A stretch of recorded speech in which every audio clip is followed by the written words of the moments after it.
Hello student, welcome to my YouTube channel physics board, जहां हम physics से related different concept और numerical problem solve करते हैं।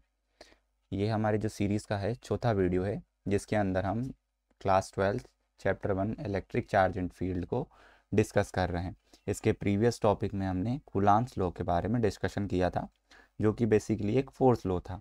आज का जो ये वीडियो है उसमें हम इसके वेक्टर फॉर्म, लिमिटेशन और कुछ न्यूमेरिकल प्रॉब्लम और प्रीवियस ईयर क्वेश्चन सॉल्व करेंगे। तो देखिए, चलिए शुरू करते हैं।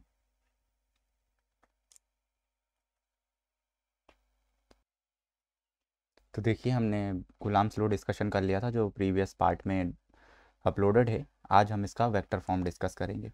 जैसे कल एक प्रीवियस नॉलेज के लिए आपको बता दें, कल हमने सपोज करा था एक चार्ज Q1 है, अनदर चार्ज Q2 है। उन दोनों के बीच का जो सेपरेशन है वो कितना है, R। तो जो हमारा फोर्स निकल के आया था F, वो कितने के बराबर आया था, कैपिटल के Q1 Q2 बाय R²। तो ये बेसिकली ये इसका केवल मैग्नीट्यूड फॉर्म था। जो हमने कूलॉम्स लॉ कल पढ़ा था वो मैग्नीट्यूड का आइडिया देता है कि उस फोर्स की वैल्यू कितनी आएगी अगर वो उनका चार्ज का मैग्नीट्यूड दिया हो, उनके बीच का सेपरेशन दिया हो। तो जो फोर्स का मैग्नीट्यूड आएगा वो हम कूलॉम्स लॉ से डिस्कस करते हैं। आज इसी चीज़ को हम उसके वेक्टर फॉर्म में डिस्कस करेंगे। वेक्टर फॉर्म में डिस्कस करने का मतलब क्या है कि अगर मान लो किसी चार्ज की पोजीशन दी हो किसी स्पेस में, चार्ज की क्या दी हो, पोजीशन दी हो किसी स्पेस में, और उस पोजीशन वेक्टर से फोर्स निकालना हो, पोजीशन वेक्टर से फोर्स निकालना हो विथ डायरेक्शन, इसके साथ में डायरेक्शन इंक्लूड होके आती है। जो हमारा फोर्स का आंसर आएगा वो भी डायरेक्शन के इंक्लूड आएगा, मतलब उस फोर्स की वैल्यू भी I/J/K के अकॉर्डिंग आएगी। तो इसी को हम vector form of Coulomb's law कहते हैं। बेसिकली उसमें हमारा मैग्नीट्यूड भी निकल के आ जाएगा, उसमें हमारे उस फोर्स की डायरेक्शन भी निकल के आ जाएगी, और उसके साथ में वो हमें उसके पोजीशन वेक्टर्स का आइडिया देता है। तो हम इसी चीज़ को आज सॉल्व करने वाले हैं। तो बेसिकली देखिए क्या लिखा हुआ है vector form of Coulomb's law में। Let two charge Q1 and Q2 are placed at A and B in the space respectively.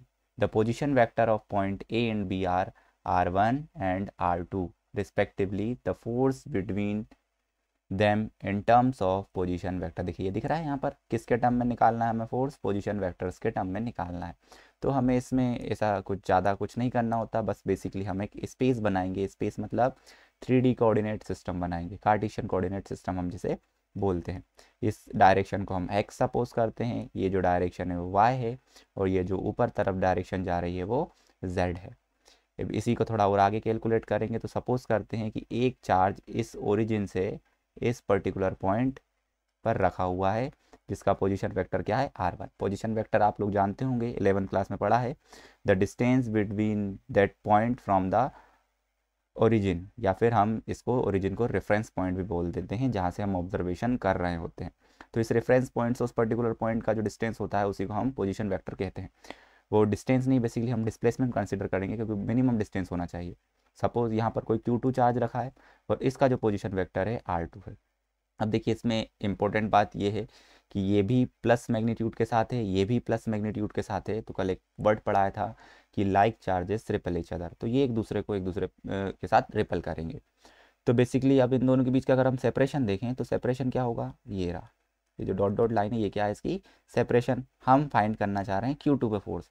तो Q2 पे फोर्स फाइंड करेंगे तो डायरेक्शन भी कहाँ बनेगी, Q2 के ऊपर बनेगी। ये हमारे Q2 के ऊपर फोर्स हुआ, जिसे हम F21 लिखेंगे। F21 मीन्स क्या है, फोर्स ऑन 2 ड्यू टू 1। एक के कारण दो पर फोर्स है, जो F21 टर्म से लिखाएगा। इसी तरीके से आप इसका दूसरा नॉलेज भी ले सकते हैं। अगर फोर्स 1 पे लिखना है इधर पे, तो डायरेक्शन कुछ यहाँ आएगी, और यहाँ पर ये जो चीज़ है ये F12 कहलाएगा, मतलब फोर्स ऑन 1 ड्यू टू 2। आप ये दोनों निकाल सकते हैं, ये वैलिडेशन देगा न्यूटन्स थर्ड लॉ का। F12 हमेशा इक्वल होगा, कुछ इस तरीके से लिखा जाता है, magnitude of F21 always equals to magnitude of F12 with the negative sign, means direction of both forces are opposite। आपने पढ़ा हुआ है, every action have equivalent opposite reaction, इसका मतलब क्या है कि फोर्स तो इक्वल होंगे, मैग्नीट्यूड तो सेम होंगे, बट डायरेक्शन क्या होगी, जस्ट अपोजिट। दिख रहा होगा आप में, इसमें देखिए डायरेक्शन इधर डाउनवर्ड थी, यहाँ पर डायरेक्शन अपवर्ड आ चुकी है। तो इस तरीके से हम इसको डिफाइन करते हैं। तो देखिए हम जो कल लिखा था हमने, कूलाम्स लॉ लिखते हैं सिंपल वाला form, Coulomb's law force on two due to one. अगर वन के कारण फोर्स लिखना है तो उसको हम लिखेंगे F21 which is equals to capital K Q1 Q2 by, अब देखिए यहाँ डिस्प्लेसमेंट आएगा। डिस्प्लेसमेंट हम क्या लिख रहे हैं, 2 पर फोर्स लिख रहे हैं, मतलब हम 1 से 2 पर आ रहे हैं, तो जो डिस्प्लेसमेंट लिखा जाएगा वो क्या होगा, R21 या फिर हम इसको R12 लिखेंगे। R12 मतलब इनिशियल टू फाइनल, R12 जो काय के बराबर होगा R2 माइनस R1 के बराबर होगा, फाइनल माइनस इनिशियल। अगर हम इसके जस्ट अपोजिट कर दें, मतलब ये F12 के लिए निकालें, तो वहाँ R21 आएगा, R21 which is stands for R1 minus R2, तो ये हमारा क्या है, डिस्प्लेसमेंट है। तो यहाँ बेसिकली इन टर्म को लिखना है। देखिए फोर्स कौन सा निकाल रहा है, 2 1 वाला, मतलब 1 से 2 की तरफ जा रहे हैं, तो 1 से 2 की तरफ जा रहे हैं, मतलब जो डिस्प्लेसमेंट आएगा वो क्या आएगा, R12 का स्क्वायर। तो ये एक टर्मिनोलॉजी थी। अब इसी में एक चीज़ ध्यान रखिएगा, इसकी जो डायरेक्शन है, स्टार्टिंग में डायरेक्शन नहीं दी है, तो हम उसको क्या बोलते हैं, R12 का यूनिट वेक्टर। यूनिट वेक्टर मतलब कोई भी आर्बिट्री डायरेक्शन उसके पास हो सकती है। तो ये अपन ने डिस्कस करा। अब देखिए इसको और आगे कैलकुलेट करिए थोड़ा सा जनरलाइज वे में। कैसे करेंगे जनरलाइज वे में, देखिए F21 इसके ऊपर वेक्टर साइन लगाइए, क्योंकि हम इसको वेक्टर फॉर्म में लिख रहे हैं, कि Q1 Q2 बाय R12 का स्क्वायर, R12 का यूनिट वेक्टर, और इसके साथ हम एक टर्मिनोलॉजी मल्टीप्लाई करेंगे, R12 का मैग्नीट्यूड मल्टीप्लाई विद R12 का मैग्नीट्यूड। अब देखिए ज़रा ध्यान से, इन दोनों को कट करेंगे तो प्रीवियस वैल्यू आ जाएगी हमारे पास। तो इस तरीके से हमने बस डिनोट कर दिया।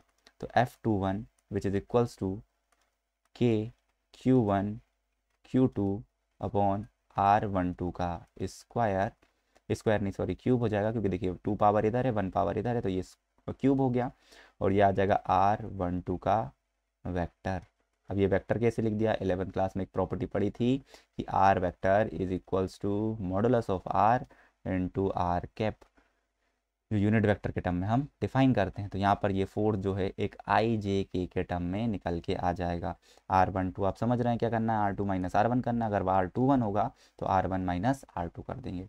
तो हम इसी तरीके से इसको सिमिलरली फॉर्म में करके लिख सकते हैं। तो क्या लिख देंगे आप कि similarly F12 is equals to क्या आ जाएगा कि Q1 Q2, बस डिस्प्लेसमेंट का अंतर है, जो बेसिकली आप 1 2 ना लिखते हुए 2 1 लिखेंगे, और जो वेक्टर है वो भी हम 2 1 लिखेंगे।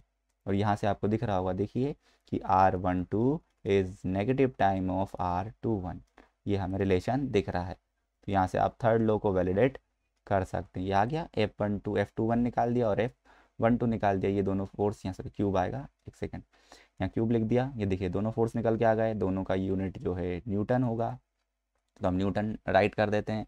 और इसी को देखिए, अगर आपसे कभी क्वेश्चन पूछ ले, validate Newton's third law, validate Newton's third law with the help of vector form of Coulomb's law, vector form of Coulomb's law. अब देखिए vector form of Coulomb's law को आप डिस्कस करेंगे तो आपने देखा कि F12 जो हमने लिखा था उसकी value I K Q1 Q2 divided by R21 था शायद, देख लेते हैं पीछे वाली स्लाइड में जाके, R21 ठीक है, R12 का R21 का क्यूब और देन R21 का वेक्टर, ठीक है। और आपने एक और डिस्कशन करा F21 जो क्या निकल के आया था कि Q1 Q2 अपॉन R12 का क्यूब और इंटू R12 का वेक्टर। अब देखिए यहाँ पर दिख रहा है ना, एक पीछे रिलेशन लिखा था मैंने, since R21 is negative of R12, और नीचे वाली ये वैल्यूज तो दोनों बराबर होंगी, क्यूब के फॉर्म में है। तो यहाँ से आप क्या डिफाइन कर सकते हैं, R12 is equals to negative time of F21। तो this will be the Newton या proof of Newton's third law. और वेक्टर फॉर्म क्या है ये दोनों फोर्स एक दूसरे के बराबर ही होंगे, इनका मैग्नीट्यूड जो है बराबर ही होगा, बट डायरेक्शन जस्ट क्या होगी, अपोजिट होगी। तो this was the vector form of Coulomb's law.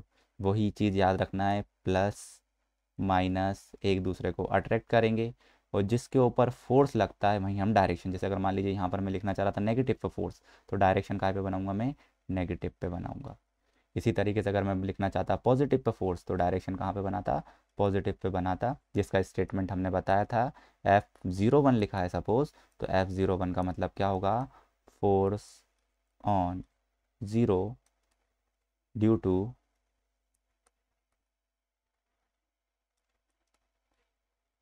Due to 1। तो ये बेसिकली इसका लिखने का तरीका होता है, और इस तरीके से हम इसको फ्रेमिंग करते हैं। फाइनल माइनस इनिशियल लिख सकते हैं, 1 2 लिखा है तो यहाँ 2 1 हमें बताना है कि किस तरीके से सॉल्व होगा। तो ये कुछ vector form of Coulomb's law था, इम्पोर्टेंट था। ये भी वैलिडेशन करवाता है, कभी कभी मार्क्स में क्वेश्चन देता है कि वैलिडेट करिए Newton's third law with the help of vector form of Coulomb's law. अब देखिए हम बेसिकली जो करेंगे वो क्या है, लिमिटेशन ऑफ कूलम्ब्स लॉ। तो लिमिटेशन क्या है, इसकी कब वैलिड होगा, इसकी वैलिडेशन के लिए क्या कंडीशन होना चाहिए वैलिडेट करने के लिए कूलम्ब्स लॉ को, तो वही हमें कुछ पढ़ना है और आता है ये क्वेश्चन। तो पहला वैलिडेशन क्या है या पहली लिमिटेशन क्या है, this law is true only for point charges. ठीक है, बताया था ये लॉ केवल किन चार्जेस के लिए ट्रू है, पॉइंट चार्जेस के लिए ट्रू है। मतलब अगर आप कभी भी फोर्स निकाल रहे हैं, एक और कॉन्सेप्ट निकालते हैं अपन इससे, इलेक्ट्रिक फील्ड निकाल रहे हैं, तो एक चीज़ याद रखिएगा, the separation between both points which is very larger than the size of charges. उस चार्जेस के साइज से डिस्टेंस बहुत ज़्यादा होना चाहिए, उसी को हम पॉइंट साइज कंसिडर कर सकते हैं या पॉइंट चार्ज कंसिडर कर सकते हैं। तो ये फर्स्ट लिमिटेशन। दूसरी लिमिटेशन क्या है, this law holds good only for a stationary charge and not for moving charge. अब इसमें एक कंडीशन क्या है, ये जो फोर्स वाला लॉ है वो स्टेशनरी चार्ज मतलब चार्ज रुका हुआ होना चाहिए, रेस्ट की पोजीशन पे होना चाहिए, तो कूलम्ब्स लॉ अच्छे से वर्क करता है या सही रिजल्ट निकाल के देता है। थर्ड लिमिटेशन क्या है, this law not true for very large distance. तो ये लॉ जो है बहुत ज़्यादा लार्ज डिस्टेंस के लिए भी सही नहीं है, कि मान लो दो चार्जेस है उनके बीच में बहुत ज़्यादा डिस्टेंस है, तो भी ये सही नहीं है। और 10⁻⁻15 मीटर इससे कम डिस्टेंस हुआ तो भी ये सही नहीं है। मतलब अगर कोई पार्टिकल न्यूक्लियस के अंदर है, न्यूक्लियस का जो साइज होता है 10⁻⁻15 मीटर होता है, अब उनके अंदर दो चार्ज पार्टिकल हैं, उनके ऊपर जो फोर्स लग रहा हो कूलम्बिक वाला वो बहुत कम लग रहा होगा या नहीं लग रहा होगा, वहाँ पे ये वाला लो फोर्स नहीं आता। कौन सा फोर्स आता है, स्ट्रॉन्ग न्यूक्लियर फोर्स जो न्यूक्लियस के अंदर लगता है। तो ये बेसिक तीन की लिमिटेशंस थी जो हमने डिस्कस कर ली। अब देखिए कुछ एग्जांपल्स हैं। ये क्या है, पहला वाला कि Coulomb's law for electrostatic force between two point charge and Newton's law for gravitational force between two stationary point mass both have inverse square dependent on the distance between the charge and masses respectively. ठीक है, पूरा एक description दिया है कि force जो है वो इन्वर्सली प्रोपोर्शनल होता है, चार्जेस और मासेस के प्रोडक्ट के डायरेक्टली प्रोपोर्शनल होता है। तो हमसे क्या पूछ रहा है, compare the strength of this force, इन दोनों फोर्स के स्ट्रेंथ का कंपेरिजन करना है, ratio of their magnitudes for an electron and a proton and for two protons. तो दोनों के लिए निकालना है, पहला फॉर एन इलेक्ट्रॉन और प्रोटॉन मतलब एक इलेक्ट्रॉन होगा और एक प्रोटॉन होगा, और दूसरा दोनों प्रोटॉन होंगे। तो इसकी जो वीडियो है मैं आई बटन पे लगा दूंगा इसी पर्टिकुलर सेक्शन पे, जो मैं यूट्यूब पे ऑलरेडी अपलोड कर चुका हूँ, एग्जाम्पल नंबर 3 का सॉल्यूशन। सिमिलरली बी पार्ट भी उसके अंदर मैंने सॉल्व करा है, तो उसको भी मैं आई बटन पे पेस्ट कर दूंगा जो आपको अभी ऊपर दिख रहा होगा। ठीक है, तो ये बेसिकली हम सॉल्व कर सकते हैं। हम इधर से सॉल्व कर लेते हैं 1.1। ये बेसिकली एनसीईआरटी को क्वेश्चन सॉल्यूशन है।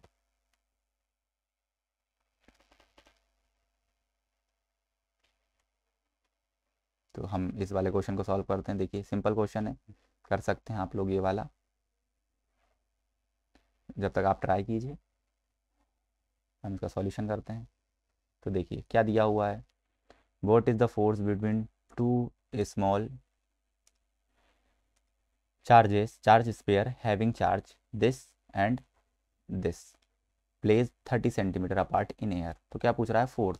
फोर्स का फॉर्मूला आप ऑलरेडी जानते हैं कि Q1 Q2 by R square. देखिए एयर में रखा है, एयर में रखा है मतलब एप्सिलॉन आर जो होगा वो 1 के बराबर होगा। तो force will be equals to 9 into 10⁻⁹ Q1 की वैल्यू दी है 2 इंटू 10⁻⁻7 इंटू Q2 की वैल्यू दी है 3 इंटू 10⁻⁻7 डिवाइडेड बाय आर की वैल्यू दी है 30 सेंटीमीटर। सेंटी का मतलब होता है 10⁻⁻2 और इसका स्क्वायर, ये हमने मीटर में कन्वर्ट कर लिया।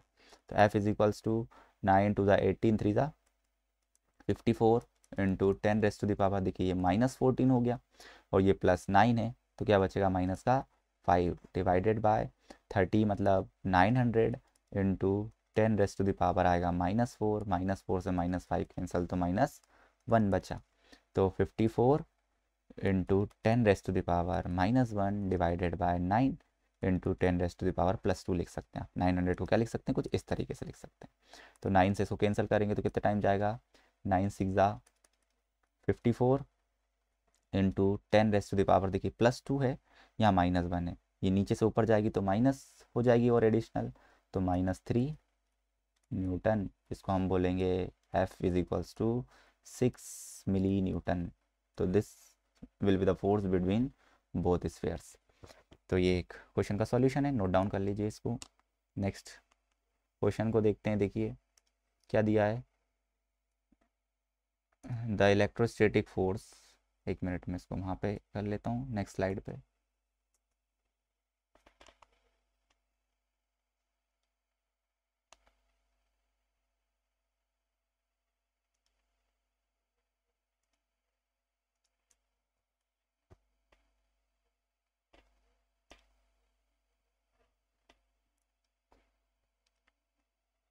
सॉल्व करने की कोशिश कीजिए। क्या लिखा था, electrostatic force on a small sphere of charge 4 milli coulomb 0.4 milli coulomb due to another small sphere of charge -8 milli coulomb in air is 0.2 newton. देखिए फोर्स दिया हुआ है, दोनों स्पेयर पे चार्ज दिया हुआ है। क्या पूछ रहा है, what is the distance between two sphere, what is the force on the second sphere due to the first sphere. अब देखिए थोड़ा सा बस घुमाया है और कोई बात नहीं है, दोनों पे से किसी पे भी चेक करो, फर्स्ट पे फोर्स चेक करो या सेकंड पे फोर्स चेक करो, दोनों की वैल्यू क्या रहती है, सेम ही रहती है, ये हमारा लॉ कहता है। तो इस चीज़ पे थोड़ा सा ध्यान रखिएगा। एक सेकेंड,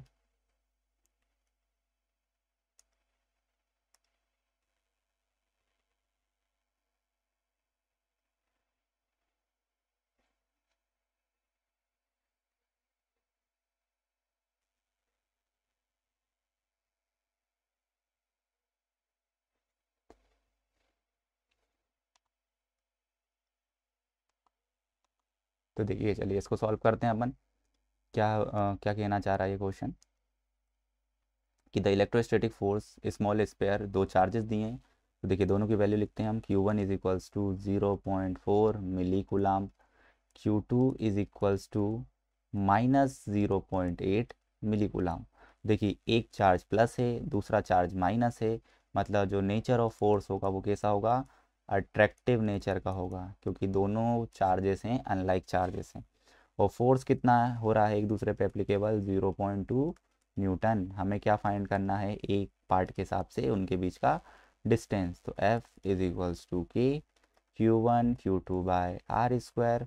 तो वैल्यू रखते जाइए, F की वैल्यू दी है 2 न्यूटन इज इक्वल्स टू के की वैल्यू होती है 9 इंटू 10⁻⁹। Q1 की वैल्यू दी है, Q1 की वैल्यू कितनी दी है, 0.4 मिली का मतलब 10⁻⁻3, और उसकी वैल्यू दी है 0.8 मिली का मतलब 10⁻⁻3। देखिए अब माइनस क्यों कंट्रीब्यूट नहीं करा, क्योंकि माइनस केवल उसका नेचर बताएगा, याद रखिएगा माइनस केवल उसका क्या बताएगा, नेचर बताएगा, इसलिए हम सॉल्यूशन करते समय माइनस को कंसिडर नहीं करेंगे, क्योंकि वेक्टर प्रॉपर्टी को हम सॉल्व कर रहे हैं। तो यहाँ पे आ जाएगा आर स्क्वायर। तो आप देखिए कैलकुलेट कर सकते हैं, -3 +9 तो +3 बचा केवल। ठीक है, अब आगे देखते हैं आर स्क्वायर। देखिए यहाँ मल्टीप्लाई में आ जाएगा, इज इक्वल्स टू कितना होगा, 9 इंटू 0.4 इंटू 10⁻³ बचा था, और इंटू 0.8 और डिवाइडेड बाय क्या आ जाएगा, 0.2 से 0.8 कैंसल तो 0.4 बचा। ठीक है, अब देखिए R square is equals to, R से हम अगर स्क्वायर को हटाएं एलिमिनेट करें तो यहाँ लगेगा रूट, रूट के अंदर आएगा 9, फिर आएगा अगर हम इस 4 को कन्वर्ट करना चाहें तो 4 इंटू 10⁻⁻1 लिखेंगे, ठीक है।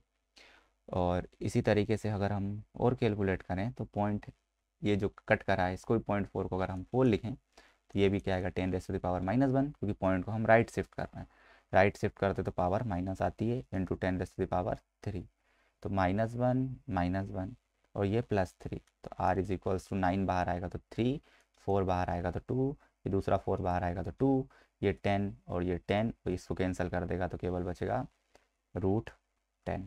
तो this will be the distance between both the charges.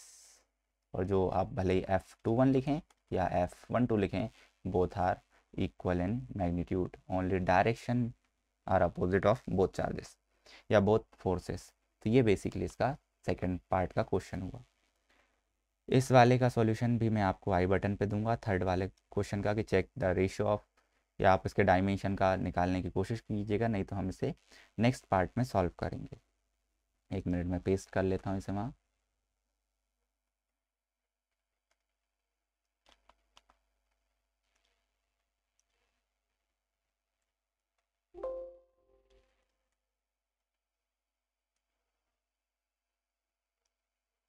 देखिए इसमें आपको डायमेंशन निकालना है बेसिकली।